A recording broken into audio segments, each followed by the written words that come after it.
Hello students, welcome to my YouTube channel. अब हम बात करते हैं ओम्स लॉ की। What is Ohm's law? According to the Ohm's law, electric current flowing through a conductor is directly proportional to the potential difference across its end provided physical condition remains same. तो Ohm's law क्या होता है? Electric current flowing through a conductor.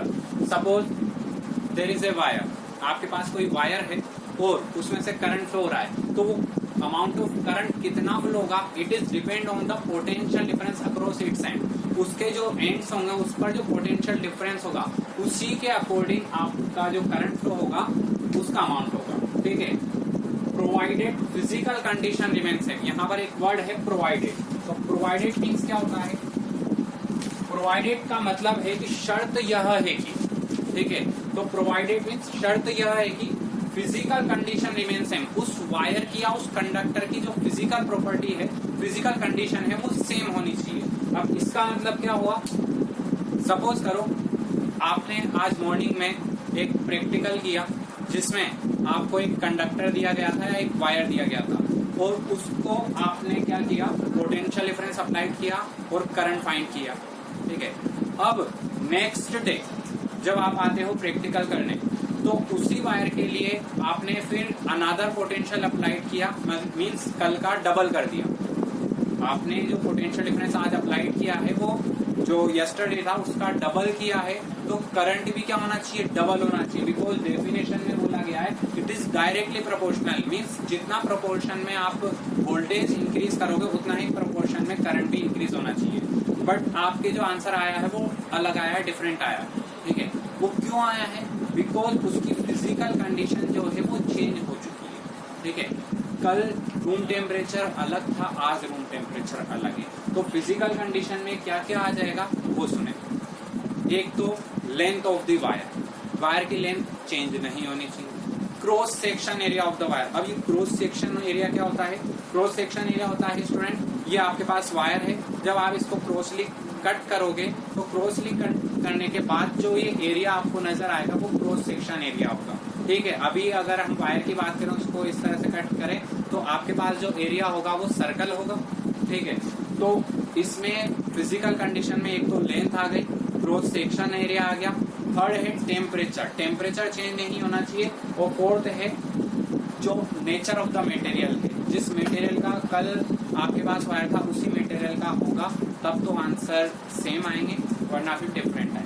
ठीक है, तो Ohm's law के according क्या हो गया? Electric current flowing through a conductor is directly proportional to the potential difference across its end provided physical condition remain same. उसका टेम्परेचर, प्रेशर और length, cross section area जो है वो क्या होना चाहिए?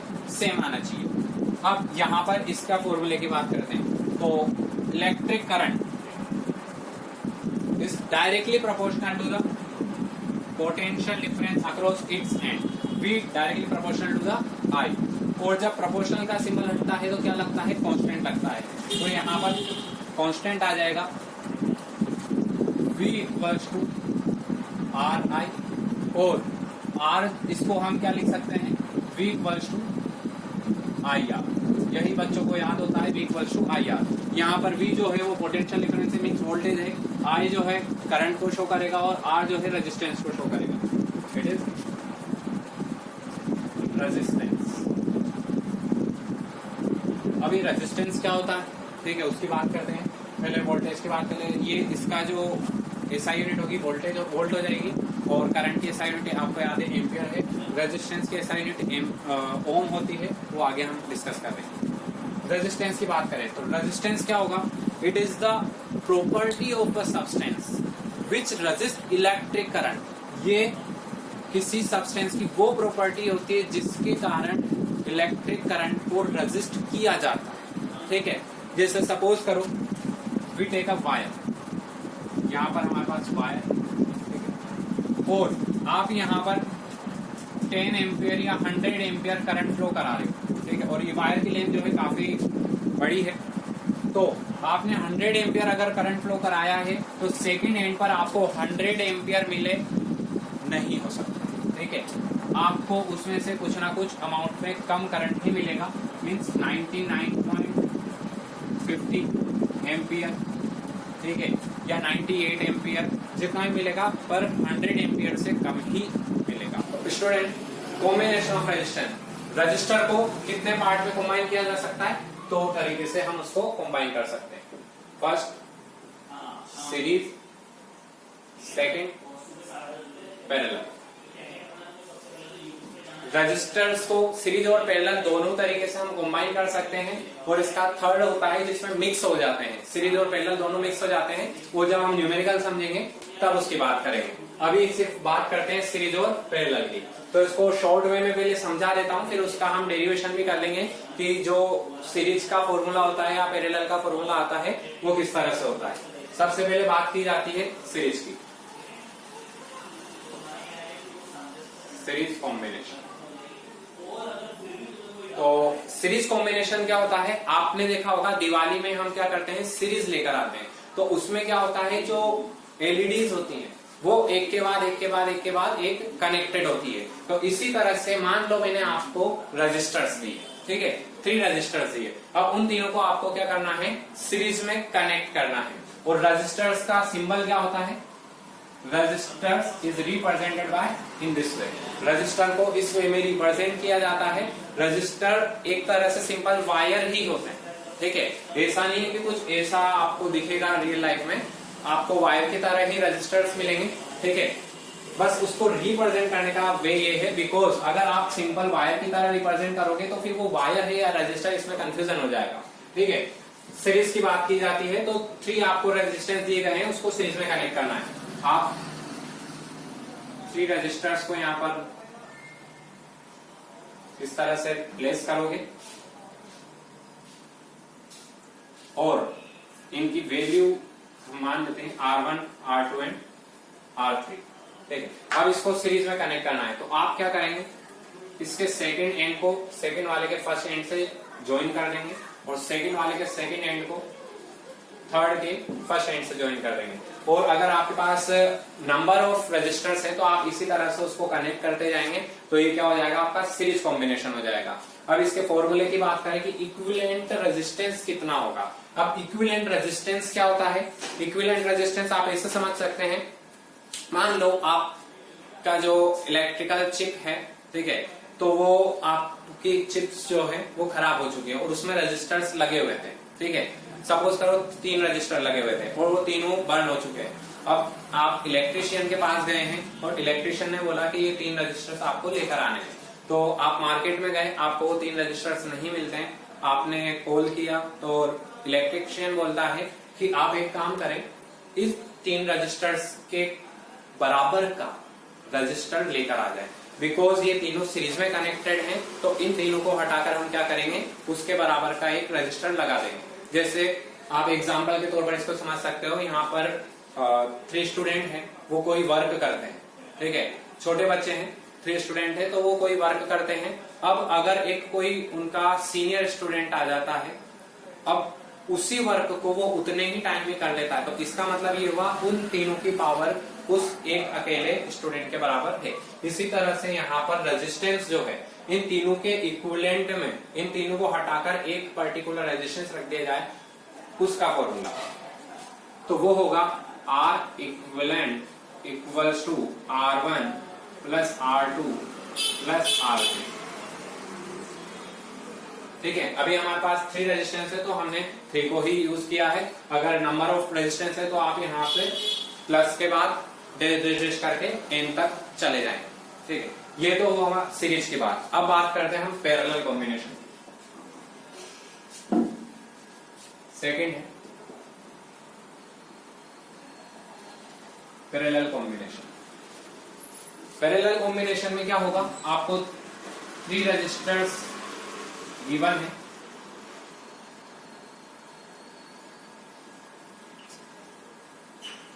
R1, R2 and R3। अब आप इनको पैरेलल में ज्वाइन करना चाहते हैं तो जिस तरह से आपने पढ़ रखा है पैरेलल लाइंस होती हैं, उसी तरह से इनको भी आप पैरेलली सेलेक्ट करें और इन तीनों के फर्स्ट एंड को किसी एक सिंगल पॉइंट पर और सेकंड एंड्स को अनदर सिंगल पॉइंट पर कनेक्ट कर दें, लाइक ए और बी। तो ये जो हो जाएगा ये पैरेलल कॉम्बिनेशन होगा, ठीक है। तो अब इसके इक्विवेलेंट रेजिस्टेंस की हम बात करते हैं। इक्विवेलेंट रेजिस्टेंस अगर आपको फाइंड करना है तो क्या होगा formula, 1/R equivalent equals to 1/R1 1/R2 1/R3। ये इसका इक्विवेलेंट रेजिस्टेंस का फॉर्मूला हो जाएगा। ठीक है, अब बच्चों बात आती है डेफिनेशन की कि what is the definition of series combination and parallel combination. तो डायग्राम के अकॉर्डिंग आप समझे, हमने डायग्राम में क्या second end of the first resistor is connected with first end of the second resistor and second end of the second resistor is connected with first end of the third resistor. तो इसकी definition भी ये हो जाएगी, according to the series combination when second end of the first register is connected with first end of the second register and second end of the second register is connected with first end of the third register, it is called series combination. Parallel combination की definition हो जाएगी when first end of the all registers is connected to a single point and second end of the all registers is connected to the another single point, it is called parallel combination. ठीक है, तो ये तो हमने बात करी है series और पैरेलल। अब हम इसके डेरिवेशन की बात करते हैं कि ये जो फॉर्मूला आया है ये कहां से आया। ठीक है, तो सीरीज और पैरेलल का हम डेरिवेशन करते हैं। तो सीरीज कॉम्बिनेशन में क्या होता है, इसके लिए हम एक सर्किट ड्रॉ करते हैं। We take 3 resistors and connected with battery end की।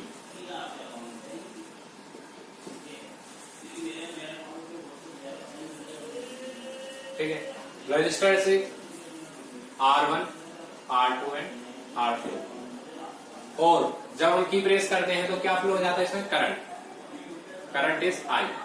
अब ये जो करंट फ्लो हो रहा है इसकी वैल्यू तीनों में सेम रहे। ठीक है, और एक आप प्योरिटी यहां पर याद रखें, अगर I सेम है तो V अलग अलग और V सेम है तो I अलग अलग, क्योंकि सीरीज और पैरेलल कॉम्बिनेशन में यहाँ I और V की बात करेंगे हम कि I कब सेम होगा, V कब सेम होगा। तो इसके लिए सिंपल सी लाइन याद रखें, I सेम है तो V अलग अलग, V सेम है तो I अलग अलग। और एक आप ये भी ध्यान रखें कि सीरीज में करंट सेम होता है जबकि पैरेलल में वोल्टेज सेम होता है। ठीक है, अब यहाँ पर आपको करंट को वोटर की तरह है। ठीक है, आप जब भी करंट के बारे में पढ़े, इलेक्ट्रिक करंट के बारे में पढ़े तो उसको वोटर से कंपेरिजन में करके पढ़े तो इजी हो जाएगा आपके लिए। आप ये बताइए, आपके पास 3 हाउसेज हैं और यहाँ से एक ही पाइपलाइन में वाटर फ्लो हो रहा है, तो क्या तीनों में इक्वल अमाउंट में वाटर फ्लो होगा? ठीक है, जबकि कोई भी यूज नहीं कर रहा वहां पे। तो इसी तरह से यहाँ पर करंट जो है वो भी तीनों पाइपलाइन में क्या हो रहा है, मतलब तीनों रेजिस्टेंस में क्या हो रहा है, फ्लो हो रहा है इक्वल। तो यहाँ आ जाएगा I I I। जब I सेम है तो V अलग अलग होगा, ये हो जाएगा V1 V2 एंड V3। अब according to the Ohm's law, Ohm's law के अकॉर्डिंग हम यहाँ पर तीनों पे ओम्स लॉ अप्लाई करेंगे। तो ओम्स लॉ के अकॉर्डिंग क्या होता है, V इक्वल्स टू IR होता है। हम पहले रजिस्टर यहाँ अप्लाई कर देते हैं, V1 equals to IR1, V2 equals to IR2 and V3 equals to IR3। यहां तक नजर आ रहा है? ठीक है स्टूडेंट, अब यहां पर हमने तीनों पर क्या करा, ओम्स लॉ अप्लाई किया।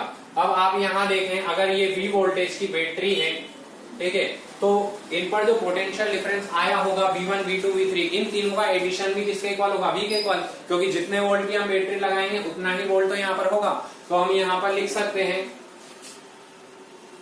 As V equals to V1 plus V2 plus V3। ठीक है, और V यहाँ पर क्या है, V इक्विवेलेंट वोल्टेज है, इन तीनों के इक्वल वोल्टेज है। अब यहाँ पर हम इनकी वैल्यू प्लेस कर देंगे V1 V2 V3 की। V1 होगा IR1, V2 है IR2 और V3 है IR3। जहां से हमने V1 V2 V3 की वैल्यू प्लेस कर दी, और ये जो V इक्विवेलेंट है तो यहाँ पर रेजिस्टेंस भी इक्विवेलेंट होगा। तो इसका मतलब ये है V की जगह पर मैं यहाँ पर प्लेस कर सकता हूं IR इक्विवेलेंट। अब ये कहां से आया वो मैं आपको बताता हूं। इस सर्किट को हम क्या करते हैं, इक्विवेलेंट रेजिस्टेंस लगाकर प्लॉट करते हैं। ठीक है, तो यहाँ पर हमने क्या किया, इन रेजिस्टेंस को हटाकर जो इनके बराबर इक्वल अमाउंट का रेजिस्टेंस था उसको एक ही रेजिस्टेंस को यहाँ प्लेस कर दिया। ठीक है, तो जितना करंट यहाँ फ्लो हो रहा था उतना ही यहाँ फ्लो होगा, क्योंकि जितना रेजिस्टेंस ये तीनों मिलकर बता रहे थे उतना ही यहाँ पर है, तो I फ्लो होगा। और यहाँ पर अगर V है तो इस पर भी कितना आ जाएगा V, क्योंकि वोल्टेज कहीं भी नहीं गया। ठीक है, और इसका इक्विवेलेंट रेजिस्टेंस है R इक्विवेलेंट, तो ये आ जाएगा V इक्वल टू IR। तो यहाँ पर V इक्वल टू IR हमने प्लेस कर दिया। अब यहां से क्या I कॉमन ले लेंगे, तो R equivalent equal to I common आया, अंदर आ जाएगा R1 plus R2 plus R3, I से I कैंसिल हो जाएगा, तो ये आ जाएगा R equivalent equal to R1 plus R2 plus R3। This is the combination of resistors in series. Series combination में जो लास्ट फॉर्मूला था यही था, तो ये किस तरह से आया है वो हमने यहाँ पर डेरिवेशन कर दिया। अब हम बात करते हैं पैरेलल कॉम्बिनेशन की। पैरेलल कॉम्बिनेशन में क्या होगा, 3 वायर्स होंगे, R1 R2 R3 रेजिस्टेंस ले लेते हैं।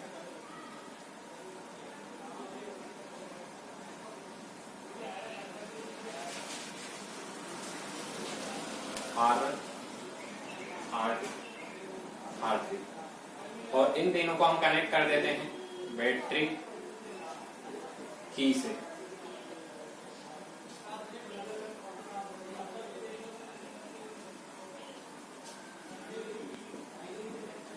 V वोल्टेज की बैटरी है। जैसे ही हम की को प्रेस करेंगे तो क्या होगा, करंट फ्लो होगा I। अब आप ये बताइए, यहाँ 3 पाइपलाइन से और यहाँ से वाटर फ्लो हो रहा है, तो क्या तीनों में इक्वल अमाउंट में वाटर फ्लो होगा क्या? नहीं।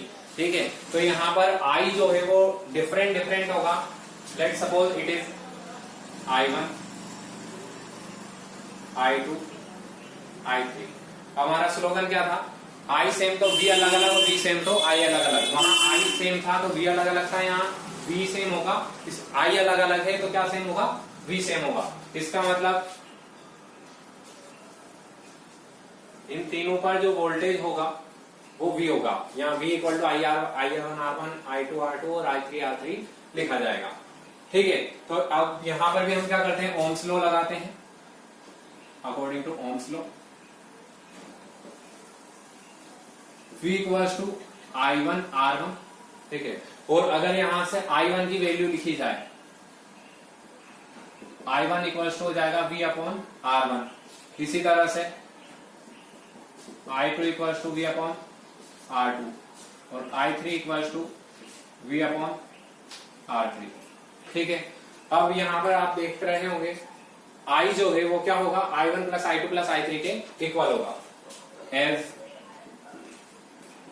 Current I equals to I1 plus I2 plus I3, और I1 I2 I3 की वैल्यू जो है हम प्लेस कर देंगे यहाँ पर। ये होगा V upon R1 V upon R2 V upon R3, और ये I इक्विवेलेंट है तो यहाँ पर जो वोल्टेज और रेजिस्टेंस होगा वो भी इक्विवेलेंट अमाउंट में आ जाएगा।